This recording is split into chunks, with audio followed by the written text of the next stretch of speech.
Okay, so here we are, Mark. Here we are, Mark, with the beginning. This is the surgical guide without anything on it. So I always rotate it like partially. So I usually do like this axis here. And then you can see it's like up like that, because I find it prints better this way. Then you'll go over here. I already kind of showed you, but I'll go to my settings. Make sure your correct resin is selected. I go here to resin, print settings. These are my print settings that I use. These would be Ferguson's print settings, but I don't find that they work as well for me as mine.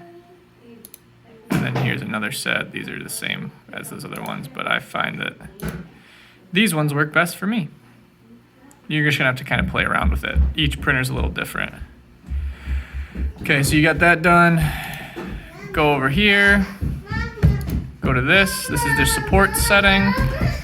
I add supports. I like medium because I find the light doesn't work as well.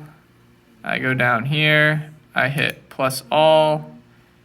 You look and it's gonna generate. So then you look, you see now you have supports. You can raise it up, lower it up, however you wanna do it. I get kind of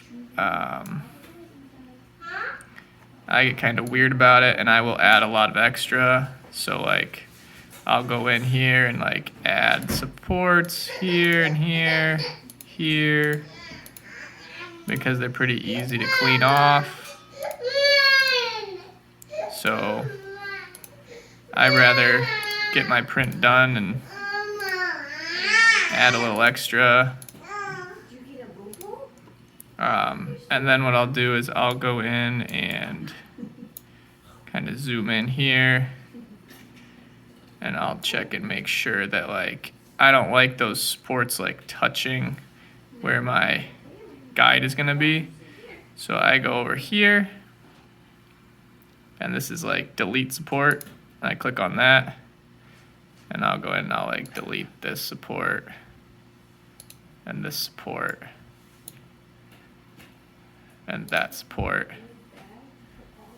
and then I'll click delete. Sorry, I clicked this again right here. Then I'll go back and I'll add a couple because, like I said, I like to have them, but I don't want them on that specific spot. So rotate this around, add one here, kind of more on the outer edge, not where that guide is gonna be. There you go, now you can see a little bit better. So like here, over here, it's really not a science. I over support for sure. You don't need to do all these, but like I said, sometimes in my opinion, it's worth it just to make sure you're good. And then Rodney adds cutouts, which I should probably do, but I didn't on this one, so I'm not gonna worry about that right now. That's more in the creating and in Blue Sky plan, not once you're here. Okay, so anyway, you're done with this. I go over here, back to this tab. You hit slice. It's gonna slice it for you. Now you're here. You already know all this. Then you can save it if you want to save it. This will tell you all your stuff, how much it'll take, how long it'll take. More settings down here, yada yada. Save it, and then put it on your flash drive, put it in your computer and print. I generally will put maybe like do 1 or 2 on there in like a different orientation to try to see, and then print them all at once because it takes less time. You can fill the whole block with a bunch of different ones. And then once you get one that you're like, oh, this orientation works better or whatever, go with that, and then just print out a duplicate or whatever you want. So that's how I kind of do it till you figure it out. There's just a lot of playing around and trying and figuring things out till you get it all done. So hope that helps, Mark.